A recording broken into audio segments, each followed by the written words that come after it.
بدايته فكرة، ناسيين اللي فات ودايما باصين لبكرة، ومفيش حاجة مستحيلة تقدر علينا. الجاي في حياتك انت عارفه ورسمه، لكل واحد في حلم مكتوب باسمه، كل الحكاية وما فيها نتعب شوية.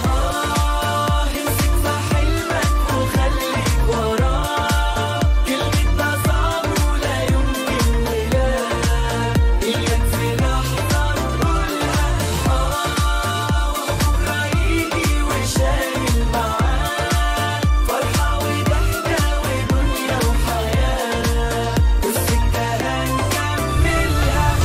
الأيام اللي في حياتنا بنعيشها مرة، اوعى تستسلم في ثانية للحظة مرة، ده اليوم الحلو اللي يمشي في بعده 10. اللي يحب الدنيا دايما بيشوف جمالها، وبتقدر توصل عيونه للنور في ليلها، لو في قدامك حواجز دلوقتي شيلها.